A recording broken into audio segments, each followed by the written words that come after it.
News 18 ಕನ್ನಡದ digital ಕಂಟೆಂಟ್ಗೆ ಸ್ವಾಗತ. ನಾನು ಮಾದೇಶ್. ನಟಿ ಕೃಷಿ ತಪ್ಪಂಡ ಅವರ ಸ್ನೇಹಿತ ವೈಶಾಖ್ ಪ್ರಕರಣಕ್ಕೆ ಸಂಬಂಧಪಟ್ಟಂತೆ ತನಿಖೆ ನಡೆಸಲಾಗ್ತದೆ.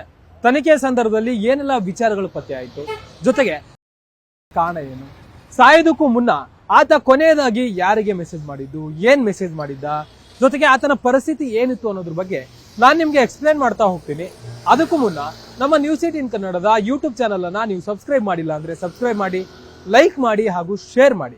ಇದರ ಜೊತೆಗೆ ಸೋಷಿಯಲ್ ಮೀಡಿಯಾದ ಪ್ಲಾಟ್ಫಾರ್ಮ್ಗಳು ಅಂದ್ರೆ ಇನ್ಸ್ಟಾಗ್ರಾಮ್, ಫೇಸ್ಬುಕ್ ಮತ್ತೆ ಎಕ್ಸ್ ಖಾತೆಗಳನ್ನು ನೀವು ಫಾಲೋ ಮಾಡಿ ಎಕ್ಸ್ಕ್ಲೂಸಿವ್ ಮತ್ತೆ ಇಂಟ್ರೆಸ್ಟಿಂಗ್ ಕಂಟೆಂಟ್ಗಳನ್ನ ನೋಡ್ಬೋದು.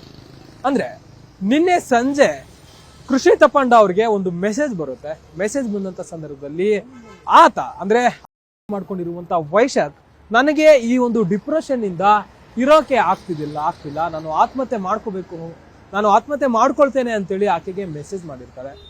ಯಲಹಂಕದ ಒಂದು ಕಡೆ ಒಂದು ಕೆಲಸದ ಮೇಲೆ ಹೋಗಿದ್ದಂತ ಕೃಷಿ ತಪ್ಪಂದಾಗೆ ತನ್ನ ಫ್ಲಾಟ್ ನಲ್ಲಿ ಇದ್ದಂತ ಸ್ನೇಹಿತ, ಕಳೆದ ಒಂದಷ್ಟು ದಿನಗಳಿಂದ ತನ್ನ ಜೊತೆಯೇ ಇದ್ದಂತ ಸ್ನೇಹಿತ ಈ ರೀತಿಯಾಗಿ ಮೆಸೇಜ್ ಮಾಡಿದ್ದಾನೆ ಅಂತೇಳಿ ಗೊತ್ತಾದ ಕೂಡಲೇ ಶಾಕ್ ಆಗುತ್ತೆ.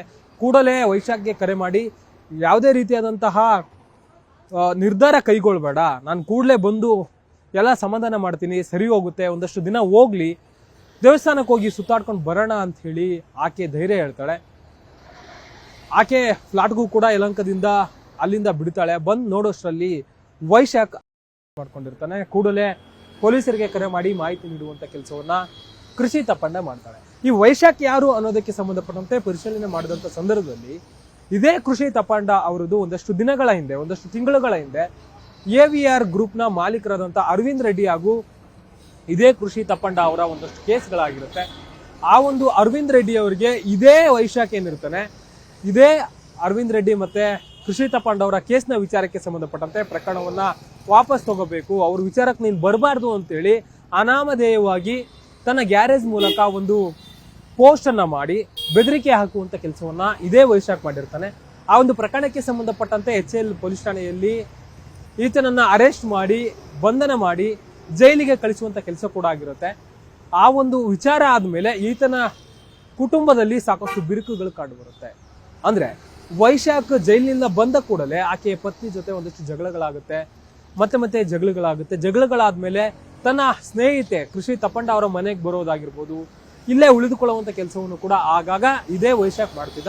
ಅದೇ ರೀತಿಯಾಗಿ ಕಳೆದ 1 ತಿಂಗಳಿಂದಲೂ ಕೂಡ ಈತ ಡಿಪ್ರೆಷನ್ ಅನ್ನ ಎದುರಿಸುವಂತ ಕೆಲಸವನ್ನು ಮಾಡ್ತಿದ್ದ. 1 ತಿಂಗಳಿಂದಲೂ ಕೂಡ ಕುಟುಂಬದ ಯಾರೊಂದಿಗೂ ಕೂಡ ಸಂಪರ್ಕವನ್ನ ಈತ ಇಟ್ಕೊಂಡಿರೋದಿಲ್ಲ.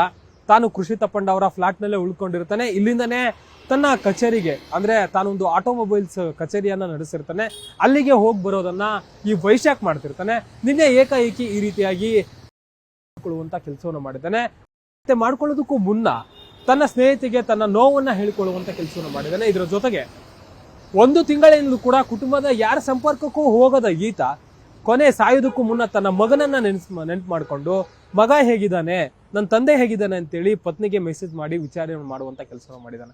ಅಂದ್ರೆ ಈತ ಯಾವಾಗ ಜೈಲಿನಿಂದ ಹೊರಗಡೆ ಬರ್ತಾನೆ, ಅದಾದ್ಮೇಲೆ ಮನೆಯಲ್ಲಿ ಒಂದಷ್ಟು ಸಮಸ್ಯೆಗಳಾಗುತ್ತೆ, ಜಗಳಗಳಾಗುತ್ತೆ, ಅದಾದ್ಮೇಲೆ ಪತ್ನಿಯಿಂದ ಈತ ದೂರ ಇರ್ತಾನಲ್ಲ, ದೂರ ಇದ್ದಂತ ಸಂದರ್ಭದಲ್ಲಿ ಯಾವುದೇ ರೀತಿಯಾದಂತ ಕಾಂಟ್ಯಾಕ್ಟ್ ಅನ್ನ ಈತ ಕುಟುಂಬಸ್ಥರಿಗೆ ಮಾಡಿರೋದಿಲ್ಲ. ಆದ್ರೆ ಡಿಪ್ರೆಷನ್ ಅನ್ನ ಈತ ಎದುರಿಸಿರ್ತಾನೆ. ತಾನು ಇರಕ್ಕಾಗೋದಿಲ್ಲ, ತಾನು ಬದುಕೋದಕ್ಕೆ ಆಗೋದಿಲ್ಲ ಅನ್ನುವಂತ ಮನಸ್ಥಿತಿಗೆ ಆತ ಬಂದು ತಲುಪಿರ್ತಾನೆ. ಒಂದು ಕಡೆ ಆಕೆ ಸ್ನೇಹಿತ ಕೂಡ ಆದಷ್ಟು ಆತನನ್ನ ಸಮಾಧಾನ ಮಾಡುವಂತದ್ದಾಗಿರ್ಬೋದು, ಡಿಪ್ರೆಷನ್ ಇಂದ ಹೊರಗಡೆ ತರಿಸುವಂತ ಪ್ರಯತ್ನವನ್ನ ಕೃಷಿ ತಪ್ಪಂಡ ಮಾಡ್ತಿರ್ತಾಳೆ. ಆದ್ರೆ ಅದು ಫಲಿಸಿರೋದಿಲ್ಲ. ನಿನ್ನೆ ಆಕೆ ಹೊರಗಡೆ ಓದಿದಂತ ಸಂದರ್ಭದಲ್ಲಿ ಈತ ಫ್ಲಾಟ್ ನಲ್ಲಿ ಇರ್ತಾನೆ. 2 ಕೀ ಇರುತ್ತೆ ಆ ಒಂದು ಫ್ಲಾಟ್ಗೆ ಸಂಬಂಧಪಟ್ಟಂತೆ. ಒಂದು ಕೀಯನ್ನ ಕೃಷಿ ತಪ್ಪಂಡ ಅವ್ರು ಬಳಸ್ತಿರ್ತಾರೆ, ಇನ್ನೊಂದು ಕೀ ಈತನೇ ಇಟ್ಕೊಂಡಿರ್ತಾನೆ. ಅದೇ ರೀತಿಯಾಗಿ ಮಾಮೂಲಿಯಾಗಿ ಸ್ನೇಹಿತ ಇರ್ತಾನೆ, ರೆಸ್ಟ್ ಮಾಡ್ಲಿ ಅಂತ ಹೇಳಿ ಆಕೆ ಬಿಟ್ಟು ಹೋಗಿರ್ತಾಳೆ. ಆದ್ರೆ ಬರೋಷ್ಟರಲ್ಲಿ ಈತ ಈ ರೀತಿಯಾಗಿ ಹೇಳಿದಂತೆ ಮಾಡ್ಕೊಳ್ಳಿ ಅನ್ನುವಂತ ಘಟನೆ ನಡೆದಿದೆ. ಯಾವಾಗ ಮಾಹಿತಿ ಬರುತ್ತೋ ಕೂಡಲೇ ಪೊಲೀಸರು ಹೋಗಿ ಘಟನಾ ಸ್ಥಳಕ್ಕೆ ಹೋಗಿ ಪರಿಶೀಲನೆ ಮಾಡಿ ಆ ಒಂದು ಮೃತದೇಹವನ್ನ ಮರಣೋತ್ತರ ಪರೀಕ್ಷೆಗಾಗಿ ರವಾನೆ ಮಾಡುವಂತ ಕೆಲಸವನ್ನ ಮಾಡಲಾಗಿದೆ. ಈಗಾಗಲೇ ಕೃಷಿ ತಪ್ಪಂದ ಅವರು ಒಂದಷ್ಟು ಮಾಹಿತಿ ನೀಡುವ ಪ್ರಕಾರವಾಗಿ ತಾನು ಅಂದ್ರೆ ವೈಶಾಖ್ ಮಾಡ್ಕೊಳ್ಳೋದಕ್ಕೂ ಮುನ್ನ ಒಂದಷ್ಟು ಮೆಸೇಜ್ಗಳನ್ನ ಹಾಕಿದ್ದ. ತಾನು ಡಿಪ್ರೆಷನ್ ಅಲ್ಲಿ ಇರುವಂತ ವಿಚಾರ ಆಗಿರ್ಬೋದು, ತನಗೆ ಬದುಕೋಕೆ ಇಷ್ಟ ಆಗ್ತಿಲ್ಲ, ನನಗೆ ಇರೋದಕ್ಕೆ ಜೀವನ ಮಾಡೋದಕ್ಕೆ ಆಗ್ತಿಲ್ಲ ಅಂತೇಳಿ ಮಾಡ್ಕೊಳ್ಳೋದಾಗಿ ಆತ ಮೆಸೇಜ್ ಮಾಡಿದ್ದಾನೆ ಅಂತೇಳಿ ಈಗಾಗಲೇ ಪೊಲೀಸರಿಗೂ ಕೂಡ ಮಾಹಿತಿಯನ್ನ ಕೃಷಿ ತಪ್ಪಂಡ ಅವರು ನೀಡುವಂತ ಕೆಲಸವನ್ನು ಮಾಡಿದ್ದಾರೆ. ಮತ್ತೊಂದು ಕಡೆ ವೈಶಾಖ್ ಅವರ ಪತ್ನಿ ಮೇಘ ಕೂಡ ಪೊಲೀಸ್ ಠಾಣೆಗೆ ದೂರು ನೀಡಿದ್ದಾರೆ. ಈ ರೀತಿಯಾಗಿ ನಮಗೆ ಕೃಷಿ ತಪ್ಪಂಡ ಅವ್ರು ಮಾಹಿತಿ ನೀಡಿದ್ರು, ಜೊತೆಗೆ ಪೊಲೀಸರಿಂದಲೂ ಕೂಡ ನಮಗೆ ಮಾಹಿತಿ ಬಂದು ನೋಡಿದಾಗ ನನ್ನ ಪತಿ ಈ ರೀತಿಯಾಗಿ ಮಾಡಿಕೊಂಡಿರುವಂತ ವಿಚಾರ ಗೊತ್ತಾಯ್ತು. ಯಾರ ಮೇಲೂ ಕೂಡ ಅನುಮಾನ ಇಲ್ಲ, ಆದ್ರೆ ಕೃಷಿ ತಪ್ಪಂಡ ಅವ್ರ ಜೊತೆ ಇರುವಂತ ವಿಚಾರ ನಮ್ಗೆ ಗೊತ್ತಾಗಿತ್ತು. ಒಂದಷ್ಟು ವಿಚಾರಗಳಿಂದ ನಮಗೆ ಜಗಳ ಆಗ್ತಿತ್ತು, ಹಾಗಾಗಿ ನಾವು ದೂರ ಇದ್ವಿ. ಒಂದು ತಿಂಗಳಿಂದಲೂ ಕೂಡ ನನ್ನ ಗಂಡ ನನ್ನ ಜೊತೆ ಸಂಪರ್ಕದಲ್ಲಿ ಇರ್ಲಿಲ್ಲ. ಆದ್ರೆ ಸಾಯೋದಕ್ಕೂ ಮುನ್ನ ನನ್ನ ಮಗನ ಬಗ್ಗೆ ಪ್ರಶ್ನೆ ಮಾಡಿದ್ದ, ನನ್ನ ಮಗನ ಬಗ್ಗೆ ಕೇಳಿದ್ದ ಅಂತೇಳಿ ಆಕೆ ಕೂಡ ದೂರು ನೀಡುವಂತ ಕೆಲಸವನ್ನು ಮಾಡಿದ್ದಾರೆ. ತನಿಖೆ ನಡಲಿ, ಆದ್ರೆ ಯಾವುದೇ ವ್ಯಕ್ತಿಯ ವಿರುದ್ಧ ನಮಗೆ ಅನುಮಾನ ಇಲ್ಲ ಅಂತೇಳಿ ವೈಶಾಖ್ ಅವರ ಪತ್ನಿ ದೂರಿನಲ್ಲಿ ಉಲ್ಲೇಖ ಮಾಡುವಂತ ಕೆಲಸವನ್ನು ಮಾಡಿದ್ದಾರೆ. ಸದ್ಯ ಪ್ರಕರಣವನ್ನ ದಾಖಲಿಸಿಕೊಂಡಿರುವಂತಹ RR ನಗರ ಪೊಲೀಸರು ತನಿಖೆಯನ್ನ ನಡೆಸಿದ್ದಾರೆ. ತನಿಖೆ ವೇಳೆ ಈತನ ಅಸಲಿ ಕಾರಣ ಏನು, ಕೌಟುಂಬಿಕ ಕಲಹದಿಂದ ಬೆಂದು ಈತ ಡಿಪ್ರೆಷನ್ಗೆ ಹೋಗಿರುವಂತಹ ಒಂದು ಕಾರಣದಿಂದಾಗಿ ಆತ ಈ ನಿರ್ಧಾರ ಮಾಡಿದ್ನ, ಅಥವಾ ಬಿಸಿನೆಸ್ ವಿಚಾರವಾಗಿ ಏನಾದ್ರೂ ಇದೆಯಾ, ಬೇರೆ ಏನಾದ್ರೂ ಕಾರಣ ಇದೆಯಾ ಅನ್ನೋದಕ್ಕೆ ಸಂಬಂಧಪಟ್ಟಂತೆ ಪೊಲೀಸರು ಹೆಚ್ಚಿನ ತನಿಖೆಯನ್ನ ನಡೆಸಿದ್ದಾರೆ. ಕ್ಯಾಮರಾ ಪರ್ಸನ್ ನೂರ್ ಅಹಮದ್ ಜೊತೆ ಮಾದೇಶ್, ನ್ಯೂಸ್18 ಕನ್ನಡ, ಬೆಂಗಳೂರು. ನಿರ್ಭೀತ, ನಿಷ್ಪಕ್ಷಪಾತ, ವಿಶ್ವಾಸಾರ್ಹ ಸುದ್ದಿಗಳಿಗೆ ಮತ್ತೊಂದು ಹೆಸರಾಗಿರುವ ನ್ಯೂಸ್18 ಕನ್ನಡ ಈಗ ಆಪ್ನಲ್ಲೂ ಲಭ್ಯವಿದೆ. ದಯವಿಟ್ಟು ಇಲ್ಲಿರುವ QR ಕೋಡ್ ಸ್ಕ್ಯಾನ್ ಮಾಡಿಕೊಂಡು ಆಪ್ ಡೌನ್ಲೋಡ್ ಮಾಡೋದಕ್ಕೆ ಮರಿಬೇಡಿ. ನಿಮ್ಮ ಬೆಂಬಲ ಹೀಗೆ ಸದಾ ನಮ್ಮೊಂದಿಗಿರ್ಲಿ. ಧನ್ಯವಾದ.